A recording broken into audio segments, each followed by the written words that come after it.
Hey guys, back for episode 3 of The Apprentice season 1, episode called Respect. In this episode, Donald Trump is going to ask the two team to go head to head uh in in the challenge of who can negotiate the highest markdown on a set of items, right? So you'll have again the man versus the woman, and the goal is to get the highest discount on a set of items. So as always, we're gonna hear a couple of clips that we will comment. The first one is a lesson directly from Trump. So let's go straight into it. The art of the deal. Negotiation is a very delicate art. Sometimes you have to be tough. Sometimes you have to be as sweet as pie. You never know. It depends on who you're dealing with. I've always said that negotiation is not really learned. It's almost innate. It's in the genes. A negotiator is born.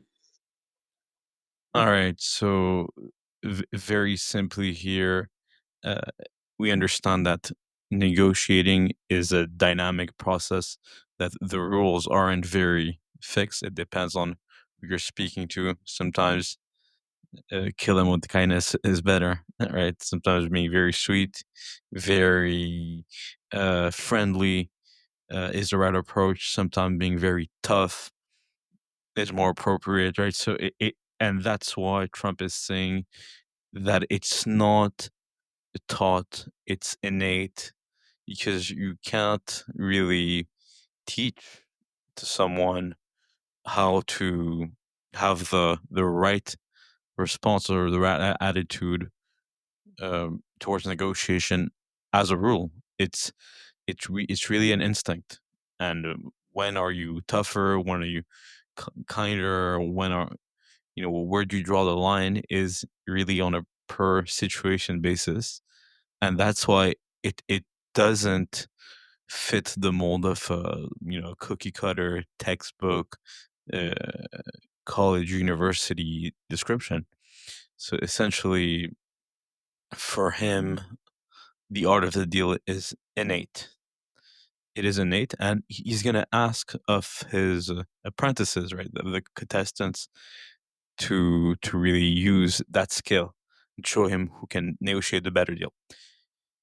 Next, uh, next clip we're gonna see is very interesting.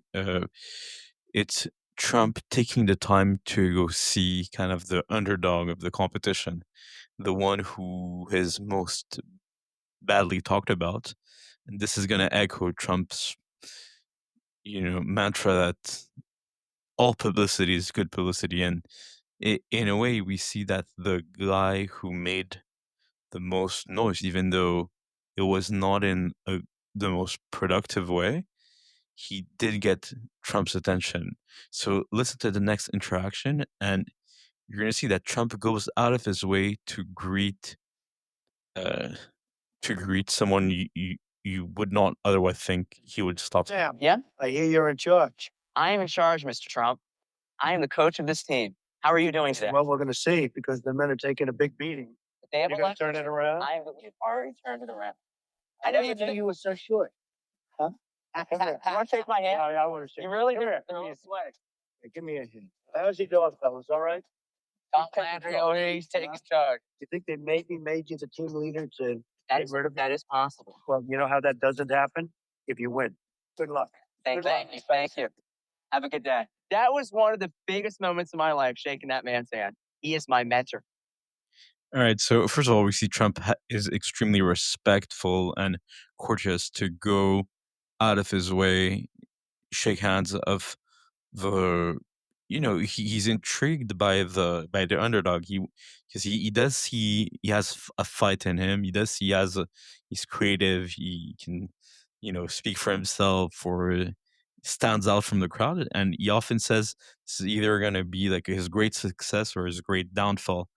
But Trump is intrigued. He is interested in other people, especially those who are trying. So I guess uh what we can learn from him is that by putting yourself out there and doing the effort, you do catch some positive attention.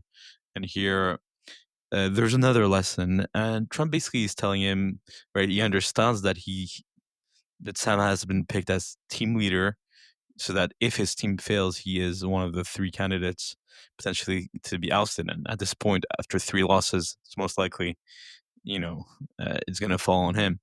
And Trump gives him a very sage advice, and this advice is echoed in other business literature, say from Jeffrey Pfeffer in Seven Laws of Power. Essentially, it's seventh law, basically that success um, justifies, uh, you know, the in a way that if the outcome is positive, then it excuses the eccentricities of the person.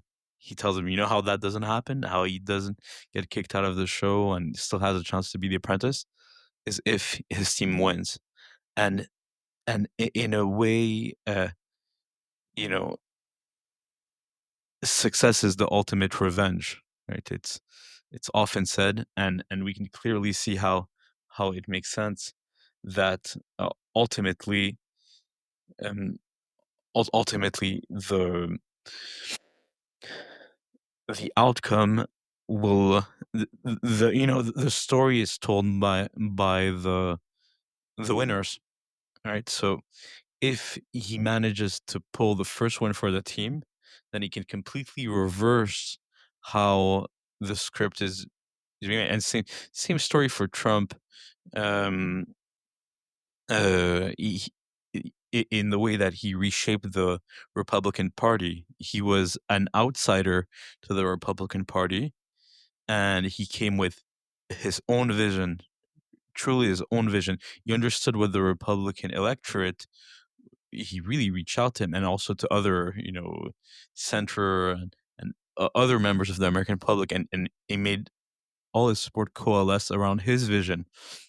And winning, the fact that he won overwhelmingly in 2016 and in 2024, um, it's the outcome gives him proves that he was right in a way. So it proves all of his critics wrong, and it it validates all the people who believed in him, and it kind of the doubters, the people who doubted him, are, you know to not go too much on that topic. Of course, they're a bit, they have to go revisit their assumptions, to say the least. And this is a very satisfactory feeling for Trump. We'll see in some of his books, he's going to make references to how uh, revenge in certain ways, like via success, is is it, it is a very wholesome feeling. And so this is some of the mentorship he gives to Sam ahead of the challenge. All right, so we're gonna pursue and go a little further. So I'll sum up the episode. The women, of course, I mean, they were more successful at negotiations. First, they went for items that had a bigger margin. So if the woman, for example, went to a golf store, I'm going to play a short clip of that, and they negotiated a good amount off of the club, whereas the men want to try to negotiate gold, and gold is really set at market prices, and they were much less successful in getting a discount. So we'll just hear a clip of one of the women closing a, a discount on a golf club. So how about cost plus 10%? You're making money. Yeah, cost plus 10% your ideal, yeah. For $300, you got yourself a deal. It's only that ideal. Okay, there we go. We got a deal. And here we just witnessed getting $120 discount on golf club. So one that should be 419, one for 300, and that's because the women knew that um, that this was a high margin item, and they proposed a solution that was win-win in that the club owner was making a profit, and they were kind of asking him to make this concession for the sake of the competition, and he kind of felt sympathy towards them, but he was still winning. He was not he was not at a loss, whereas the men, when they were trying to negotiate percentage points off of gold, they were literally trying to get gold at lower than the market price, and it was a very tough. They weren't able to pull it off. So ultimately, the women win again, and Trump is going to congratulate them. And notice you're gonna, encounter something very interesting. Remind you, this is 2004. So this is really one of the first times you see an equal board, women and men. We talk a lot about equality in the workplace, and having elevating the role of women executive. And you're going to see this is Trump is surrounded. On his right, he has a male advisor. On his left, he has a female advisor, and he has the two teams fight off each other. And the team of women is exceptionally competent. Trump is admirative of that, and I'll let you listen and add some comments. I'm starting to think that I may never hire a man again.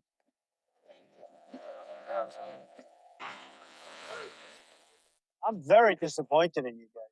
All right, look, the men lost, the women won. That's that. To celebrate, here's what you're going to do tonight. You're going to have dinner at the world famous 21 Club. Now, my father was a builder in Brooklyn and Queens. His biggest treat ever was the ability to go to the 21 Club on occasion with his friends and have dinner there. And he had one table that he loved.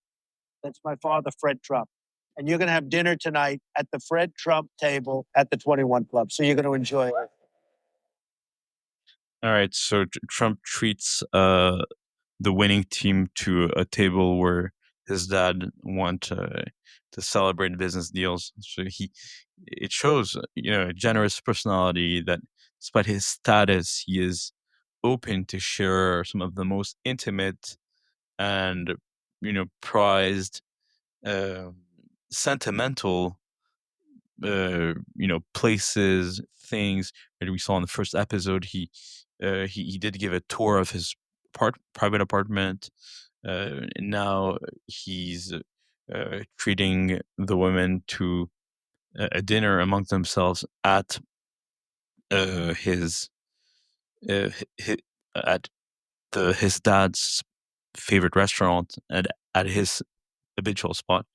And we'll see how the women react to that. They're very grateful, of course, and of course they are going to repeat the fact that he said, what he said about the fact that he feels that women in this case were more competent, and this dispels some of the myth about Trump and some of the false characterizations. We see that he is indeed very much pro competence, and when he sees it, he recognizes it, and he goes for the more competent person, regardless of gender. And in this case, absolutely, uh, it was a woman. So here we're gonna hear their initial uh, reactions.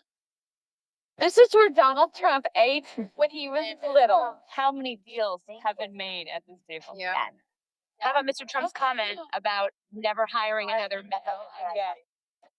Right? So they noticed that, and that was 2004. So it just if you watch the show, you're gonna see how he was good at spotting talent and at recognizing talent, regardless of where it comes from. And now we're gonna segue into the probably the final clip for today, and this is kind of the assessment done with the man after the women are gone. For fun, the men have to face an elimination, and in the elimination, round, basically it's kind of the time to examine what went wrong, and I'll let the clip play. It's going to be self-explanatory for most of it, and we may comment.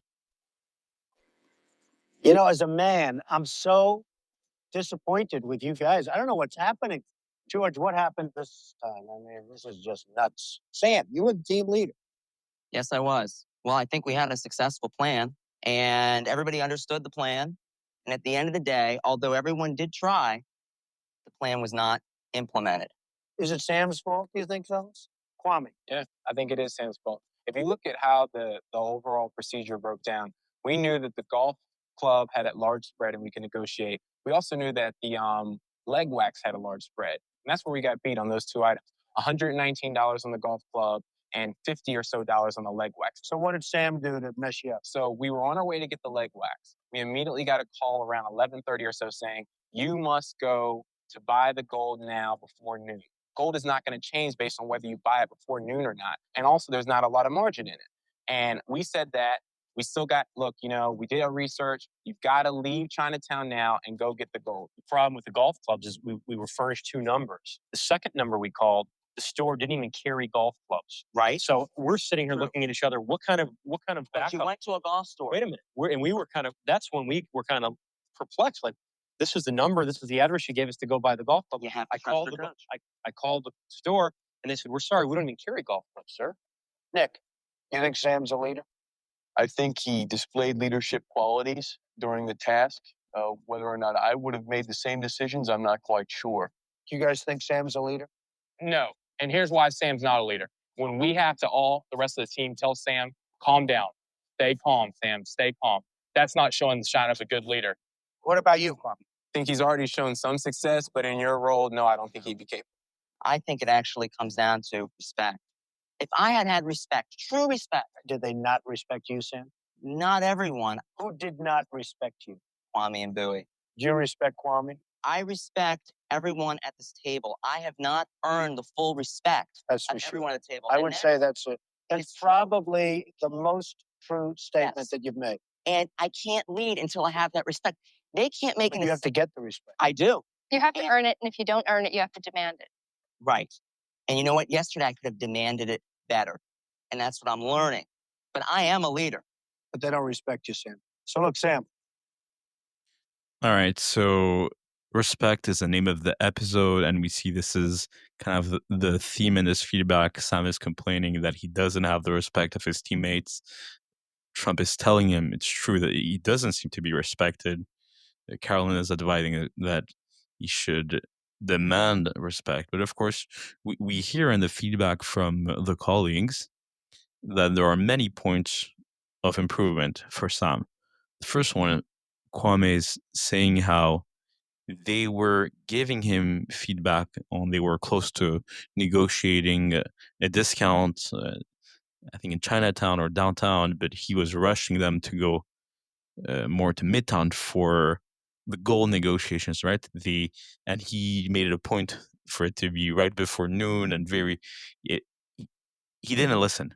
So this is the first point. He did not listen to what was the reality on the ground. So if you're leading a team, before you set the direct, of course, you have a direction, you know where to go based on your own management, but listen to your teammates, listen to people on the ground. They have more insight into the reality than you or your own managers do.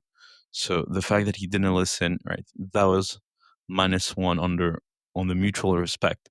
Secondly, for the sending them to the wrong golf address, right? To a golf store that doesn't carry golf clubs, right? The item list was clear. Had to negotiate a golf club. If he sends them to a golf store that doesn't carry golf clubs, it's a lack of preparation. And here, if people trust your leadership, people trust your command, they believe you've done the research. You are sending them physically to an address. They believe at minimum you have made the call or you know what's waiting for them there instead of just sending them to the first address that popped up. And once they realize that that was the case, right, that there was no proper preparation, no proper care.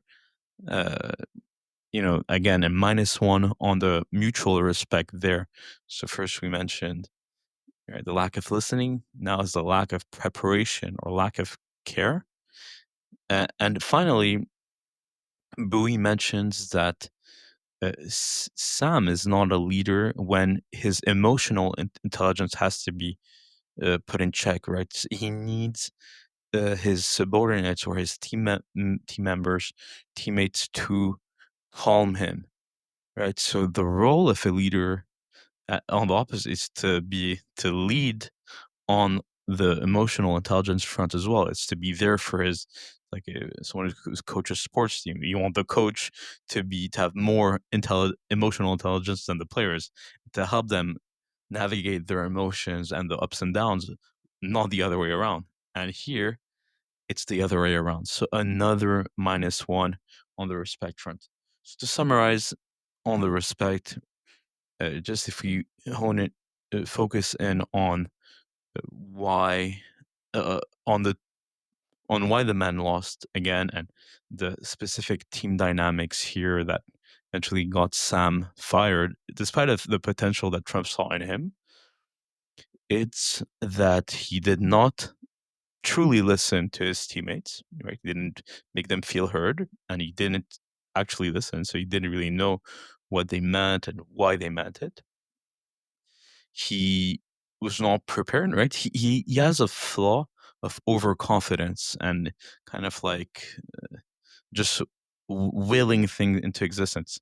It's a good quality, but it can also backfire. So we can draw a quick example here from Steve Jobs, who's of course known on the management front to be kind of, he wills the deadline he has in mind, and somehow his subordinates make it happen in time. He gives impossible and things worked at Apple that way.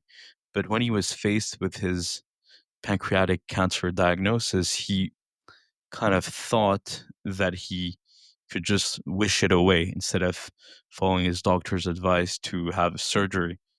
And I believe that was one of his regrets, that he did not listen uh, to, right, he was not open to input. That's what it's meant. He has a vision, but if he's not willing to adjust it based on real life realities input, then that's a cue that there may be a mistake. um Second one, of course, was that a lack of preparation is a bit disrespectful. It's kind of like arriving late at a meeting without proper communications ahead of time. It shows the other side that there's a lack of care. And here, the fact that he sent them to an address not fully having vetted it, you know, either it shows incompetence, or it shows a lack of respect, a lack of care for people who trust you is a lack of respect. So preparation equals caring equals respect in this regards. And finally, as a leader, Sam is expected, or you in your position of leadership are expected to keep the your head cool a bit longer than the others, and to stay level-headed, and to kind of see the bigger picture and help calm others if there's a momentary turbulence, not the other way around. And a sign of a good leader or good manager is one that can stay cool and help his teammates navigate. If you're the one who needs the help, then you're more draining resources rather than adding resources. And so that's good takeaways on the leadership front that we can take from this episode. And on the negotiation front, as we said at the beginning, uh, every situation, every person is a bit different, right? So you have to adapt the style, and that's why Trump believes negotiation skills are are innate. They're not taught. Really, it really goes down to the instincts. Are you tougher? Are you kinder? What works better depending on the circumstance? It could be surprising what does work at the end, but basically there's a whole range depending on who you're dealing with and what's at stake. And we saw a great move from the women's team is that you negotiate on items that have a high margin. So it's easier for the other side to meet you, let's say, halfway and still feel like it's win-win. If you go try to negotiate something that has no margin, you want to eat at the profits, or make them lose even on their quality basis. It's not, it's not a winning uh, it's not a winning strategy, as we saw here. So anyways, I hope you like this episode, and stay tuned for more. Thank you for listening.